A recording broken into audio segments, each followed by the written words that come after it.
Okay, question 1. Here we go. We have to bring all the variables to one side. So I'm going to bring my e to my right side. I get 4e. And I'm going to bring my -3 to my left side. I get 12. Therefore, e equals 3.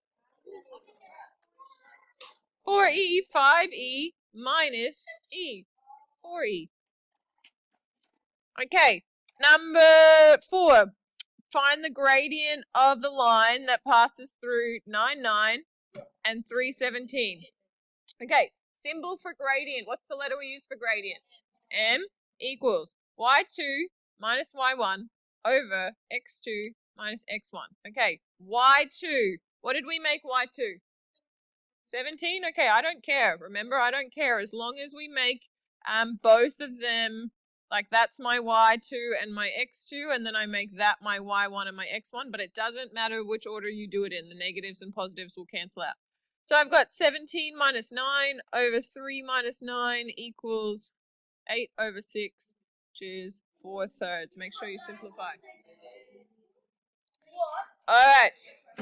Number 7, find the mean. So, the mean, the first thing that we need to do is add up all those numbers. What's the sum? 100? Okay, 1, 2, 3, 4, 5, 6, 7, 8. So the mean is going to equal 100 divided by 8, which is... Yes, Josh.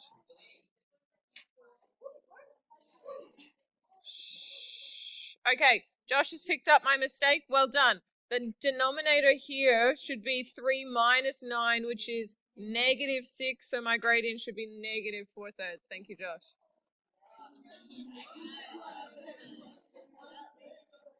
All right. Number 8, we add the 2 to the right-hand side, and we get, therefore, p equals 3. Now, with number 4 here, let me just show you, if I swap the numbers around, so instead of making 17y2, I make it y1, I will get 9 minus 17 over 9 minus 3. The top will become -8, the bottom will become +6. It still simplifies to -4/3. It doesn't matter which one you make the first coordinate and the second coordinate, it just matters that you pair them correctly together. Okay, number 11, we have again, m equals, it's going to equal 10 minus -3. So I've made this y2 and that's my y1. And that means this has to be x2, -38 minus -21. Okay, I've got some cancelling, sorry, these minuses are going to become plus. So I've got +13 on the top. And then on the bottom, what did we get? -17. So the final answer is just -13 on 17. Did we get that? Did anyone get that? Okay. An object travels at 50 kilometers per hour. What is that? 50 kilometers per hour. Speed. No, what is that? It's speed. 27.5 hours. What is that? Time. Okay. So if speed equals distance over time, distance equals speed times time, which is going to be 50 times 27.5. Thank you. You need your units, kilometers. All right, show me on your hands how many you got. Hopefully you need 2 hands. Well done, Julia. There were 6 questions. All right, pretty good. 5.5, yeah. I think that sounds more honest. Because I heard 8 over 6 from up here. I didn't hear -8 over 6. I got 10 out of 10. 10 out of 10, good. All right, next one. Find the range. Okay, I'll do A. You do B. So,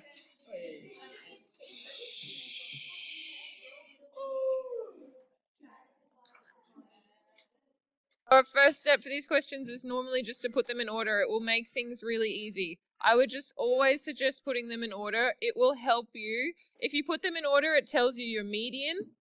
It also tells you your mode, because you know when you're writing, you're like, oh, I had to write 2 7s, or I had to write whatever. And it also tells you your range when you put it in order, so always just put it in order. So your range is going to equal the highest 12 minus the lowest 1, which is 11. Highest minus the lowest. All right, do B. Pardon? Yep. All right, so do B, please.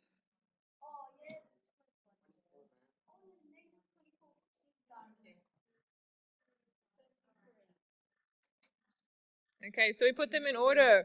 We have negative 24. Then what comes next?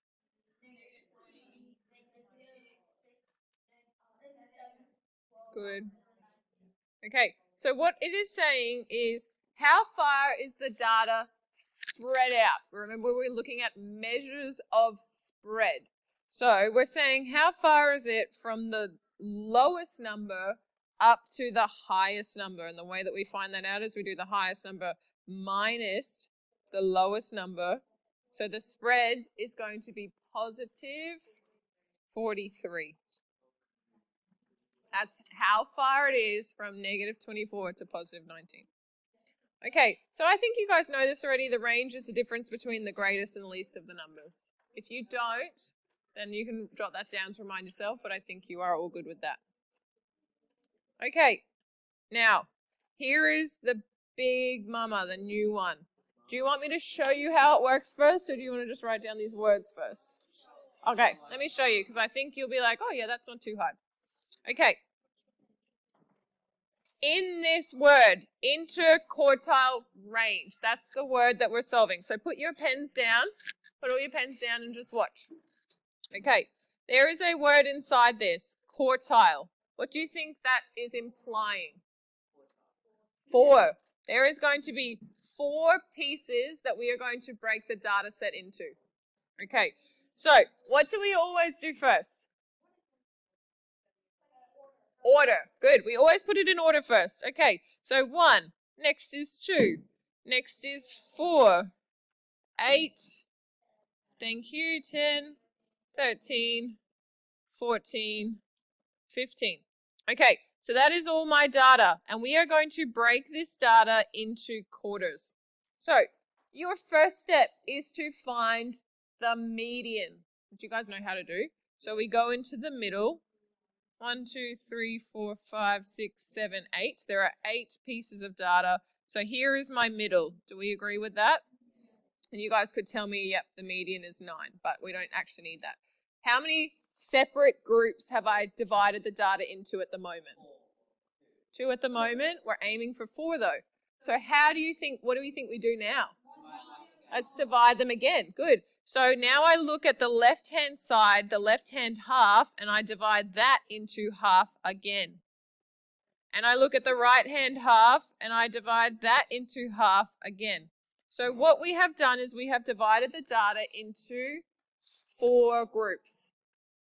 Each group, this middle point here of each group is called a quartile. So we call this one quartile 1. The median is quartile 2, and then quartile 3. And then the last thing, the very last thing you do. So what is quartile 1 actually going to be in this case? Between 2 and 4. So what is that? 3. Okay, and what's quartile 3 going to be? 13.5. Okay, and the very last step that you do is we actually have to calculate, well, what is the interquartile range? The IQR, and it's the range of the outer quartile. So it's Q3 minus Q1, 13.5 minus 3, 10.5 is the final answer. It's not too bad. It's not a hard thing, but there are a few steps to it. And there are a few cases where you have to remove data to help you figure things out. Emily? Good question. Then we have issues. No, we don't. If we have an odd number of points, so let's see, 1, 2, 3, 4, 5, 6, 7, 8, 9, 10, 11. All right, so let's have a look at this one. Yep. Okay, what is the point? Good question. So let me address Emily's question and then we'll go to your question. Okay, so we've got, yep, cool, help me, yep, 2, 3, 4, 6, 7, 8. I missed a 7, thanks. 8. Oh, there's only one 7. 2 8s. Are there 3/8? Wow. 9, 10, 11. All right, and then what do we do when we finish putting them in order? What do we always just double check? Double check that you've got all of them. 1, 2, 3, 4, 5, 6, 7, 8, 9, 10, 11. Okay, I've got 11 points. I'm happy with that. If you have an odd number of points, like we do in this case, we actually just take the middle number out. We ignore the median for the purpose of calculating. So 1, 2, 3, 4, 5, 6. This is the median, and we're going to just basically like not deal with that. I mean, it doesn't really matter. That's my Q2. It's fine. Now I've got my left-hand half here. What's the middle of that going to be? Cool. So there's my Q1. And then my right-hand half, 9. That's Q3. So it's actually almost easier when you have an odd number of points. Yeah.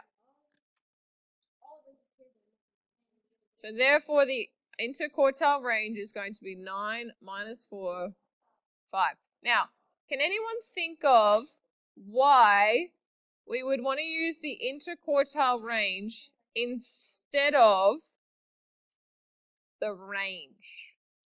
Why might I want to use the interquartile range instead of the range? Jess? Excellent. Imagine that I look at question A here. Imagine that I change this number 15 and I change that number to 75. That is an outlier. Do we agree? 75 would be an outlier. If we were calculating the range of this data set, it would say, oh, the spread from the lowest to the highest was 74. It would be saying that, most people fell between these 74 points, which is technically true, but it's not very accurate for that data. That's a way bigger spread. That's just one random person here. That outlier has really impacted our whole data. Does my interquartile range change with adding that 75? No. So the interquartile range is what we call, it's not sensitive. You know what sensitive is when you get impacted by things? It's not sensitive to outliers. Aiden. It is like an average range. It is a way for us to figure out a probably more accurate range, measure of spread of the data.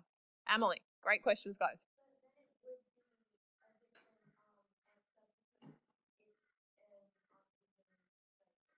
So all I did before I wrote this 75 in, there was a 15 here.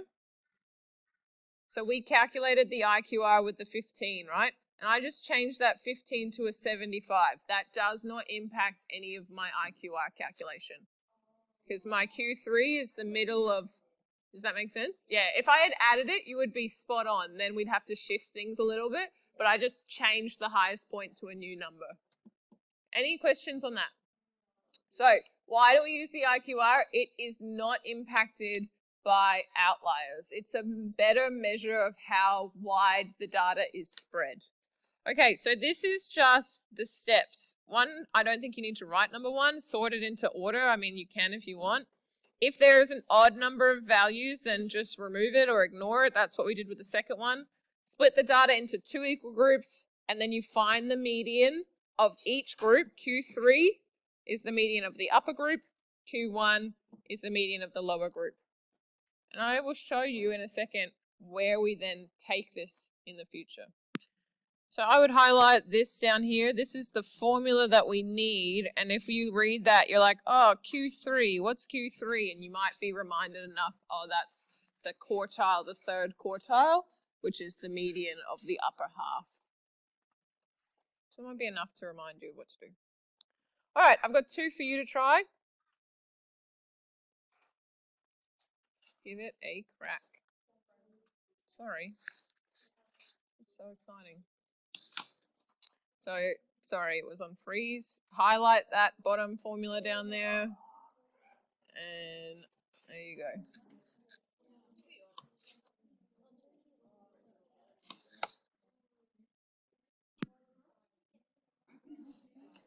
All right.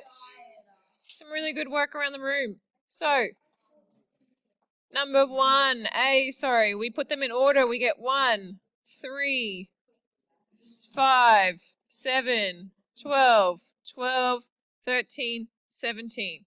So a couple of things when you look at that data set. Right, Amy, what's the mode of that data set? Well done. Xavier, what's the range of that data set? 16, super. Max, what's the median of that data set? Almost. Try again. 9.5. Okay, what is another name that we have learnt today, or another way of representing the median? What's another symbol or something that we could use to represent the median? That, yes, it is what number quartile? 2. It's your second quartile. Well done. Okay, so we divide the data in half. There's our median, Q2 equals 9.5. Then we look at the left-hand half. We divide that in half. Here's Q1. It equals 4. We do the right-hand half. Q3 equals 12.5. Therefore, the IQR equals 12.5 minus 4, 8.5. All right, hands up if we got that. Yeah, great. Okay, B, we have 4, 6, 9, 10, 11, 13, 14. Okay, is that 1, 2, 3, 4, 5, 6, 7? So again, just double check that you've got them all in order and you've got all the right numbers. Okay, here's my Q2. My median is 10. Josephine, what is the range of that data? 10. Excellent. And Haruth, what is the mode of that data? Yeah.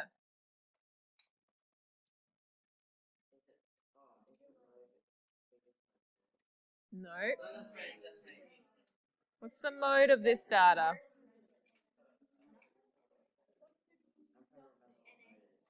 Okay, your two options are, is it 0 or is it no mode? Okay, good. Do not choose 0 because that is actually a number. Okay, so it's not nothing. The answer for this would be no mode. Mode means the one that you have most often. And there is no number that happens the most often. And we've got Q1 here, and we've got Q3 here. Therefore, the IQR equals 13 minus 6, 7. Why do what, sorry? Because it was finding the middle of the even numbers. Yeah. Yep. And this one's odd, so we can't just square them around.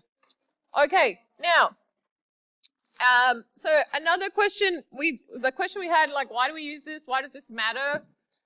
This is where we head with this, guys. So if I draw a number line and it has on the bottom, let's see, this one needs to go from, I'll just say 1, 2, 3, 4, 5, 6, 7, 8, 9, 10, 11. Oh no, I'm not going to fit. 12, 13, 14. Okay, there's my number line. This data that we have above, we can represent it in a diagram. So this is called a box and whisker plot. What is my lowest number in the question? 4. Okay, so I draw a line at 4. What's my highest number? 14. I draw a line at 14. Okay, what is my median? 10. All right, so here's my middle. Then I've got my Q1, 6. And I've got my Q3, 13. And I draw a box from Q1 to Q3. That's my interquartile range in that box. And then I draw, these are called whiskers, down to the edge. Now, when you look at that, you can see this is separated into quarters. What's a quarter? A fourth, okay, or 25%. So we can say 25% of people answered between 4 and 6.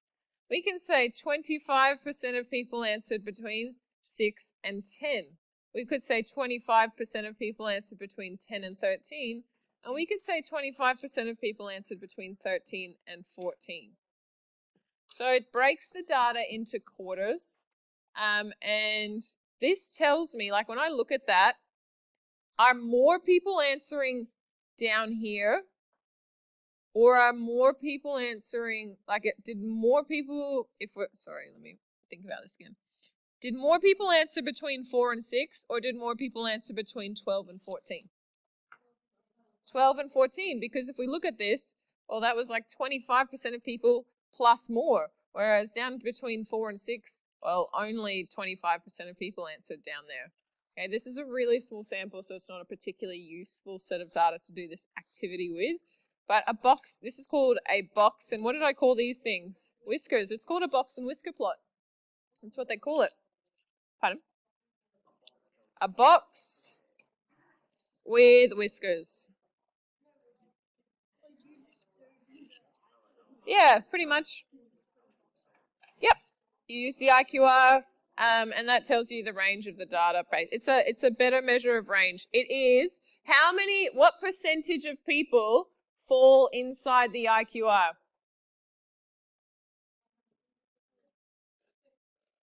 Think about it.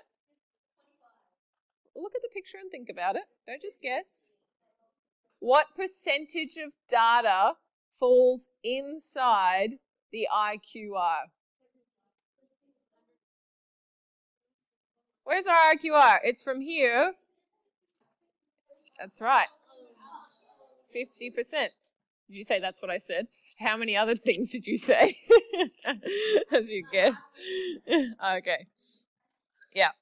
So that's a box and whisker plot, but you don't need that. You just need IQR, so that's good. Now, why do we use the IQR instead of the range? Tell me. Doesn't get impacted by outliers. Super. All right, fantastic. Okay. So, question 10 from the homework.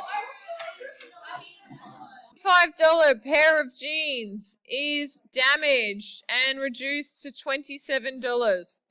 The jeans do not sell until the reduced price is less than 1/4 of the original price.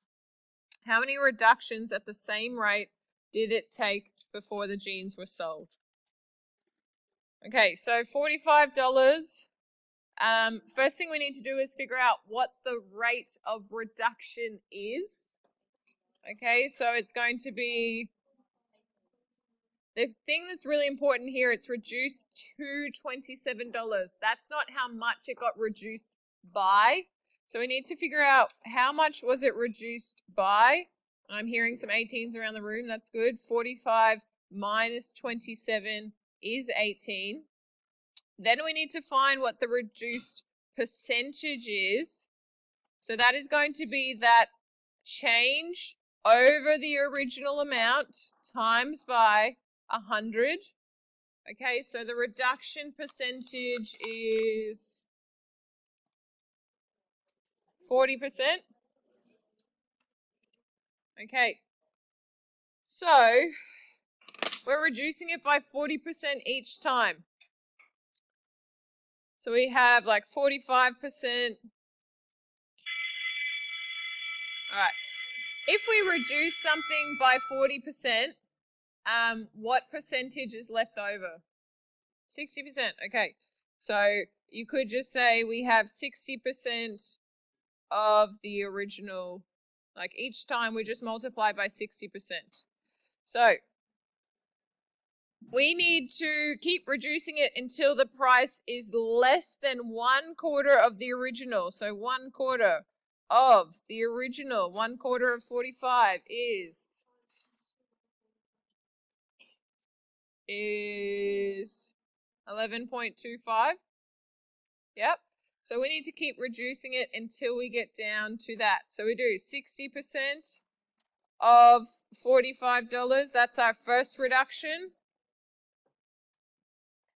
So 0.6 times 45 equals 27. That's our first reduction. Then what are we going to take 60% of next? Good, 27. And we get 0.6 times 27 equals 16.2. Have I gotten less than $11?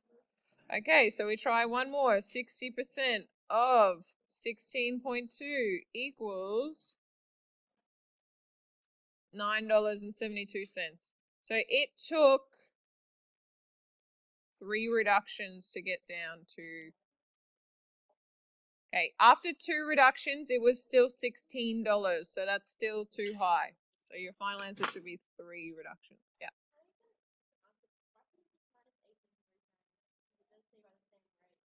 It's the same rate, not the same amount. Rate implies a percentage of an amount. So, yes. It's not saying it doesn't go minus 18, minus 18. It's not saying the same amount. It's saying the same rate. So we have to figure out, okay, well, what is the rate that it's getting reduced by? So if you said, all right, well, I'll just minus 18 each time, then what happens? 45 minus 18 minus 18. It only takes 2 reductions. Yeah, so that's not the same rate. Okay, that was question 10. Question 11 was about cordial. This one I would say is kind of like a trial and error situation. So you have 3 different volumes. Basically, we have one jug that's 500 mils. We have one jug that's 1250 mils. And we have one jug that's 1800 mils. And they all have a combined percentage that is 9.507% cordial. So what is the total volume of cordial going to be? How do I find the total volume? Add them up. Okay, so 500 plus 1250 plus 1800 equals 3550 mils. That's how much is in total. Now, how much is there going to be of cordial? 9.507% of what? 3550. Okay, so we do that times by 0.09507. 337.49 mils of cordial is what we need. Okay, question says that one jug is 5% cordial, one jug is 7% cordial, and one is 12.5. Figure out which of these jugs is 5%, which of them is 7%, and which of them is 12.5%. So the way I would solve this, you might have had a different strategy, but this is how I would do it. I would say, okay, well, if this one is 5% cordial, that's going to be 0.05 times 500 to figure out how much cordial is needed for that one. So that's 25 mils of cordial. And then we make the next one the 7% cordial. So that means it's going to be 0.07 times 1250. Which is 87.5 mils. And then the last one, what's left? 12.5%, good, of 1800 is 225 mils. So if I've just guessed, I've just tried something, I'm going to just say, all right, let's make that the first one, that the second one, that the third one.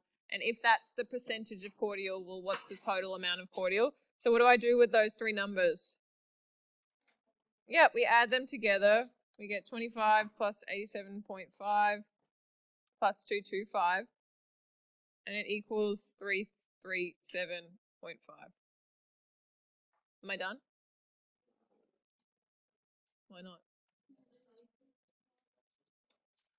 What do you mean? I'm looking, that's the amount of cordial if I do those percentages, and this is the amount of cordial I wanted. Looks pretty good to me. I mean, if you want to guess and check some other ones, you can. Like we could say, okay, well, let's make this one 12.5%. Let's make that one 5%. Let's make this one 7%. If we do that, we get 62.5 mils plus 62.5 mils plus, that would be funny, but it's not, 126 mils. And together that equals 251 mils. Is that the same amount? So that answer doesn't work. So did anyone use something different, a different strategy? Josh, what'd you do? Like this? Yeah, good. Good job. Anyone else do something different? Did we just skip that one? You guys, you should not be skipping these questions. They are not optional. If you are stuck, what do? Ask for help. It's not that, like, yeah, ask me before Friday. Get organized. You could leave the first 2 pages of your homework for the weekend. That's fine. Just try the hard ones between Monday and Thursday so that you can ask for help if you don't understand them. There's a little bit of organization required. You shouldn't be doing all your homework on the weekend anyway. You should be trying to do some spaced practice. All right, last question. Josh and Kiana are on holidays. They hire a car for 2 days. The higher cost of the car is $65 per day, and then it also costs 15 cents per kilometer. If their total cost was $202, how many kilometers did they travel? What would I be expecting for this? Josh? Okay, more than that. Pardon? Visualize. Good. What is that starting out? Vespa. I'd be expecting Vespa. Okay, you probably don't need to draw a picture, but you definitely need to give me the variable. So let x equal. Now, what does our variable normally equal? What should it probably equal? It normally equals whatever the question is asking. Whatever the question's asking, let your variable equal that, because that's what you're solving for. So let x equal number of kilometers they drove. Let x equal, let your unknown variable be that. Okay, equation. Who's got an equation for me? Tower. 65. Oh, y times 2. 2 days, good. Okay, plus. We've done 65 times 2, that's the car cost. Plus, now 65, what type of units was the 65 in? Okay, what type of units is the cents? So that means we need to change it to 0.15. What does per mean? Times number of kilometers they drove. What's the number of kilometers they drove? X, we don't know what that is yet. And altogether that equals, now we have an equation and now we can solve.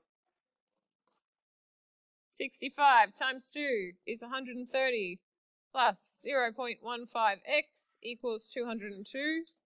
How are we going to solve that? Yeah, good. Minus 130 from 202. We get 0.15x equals 72. Now how do we solve that? Good. 72 divided by 0.15, 480. Therefore,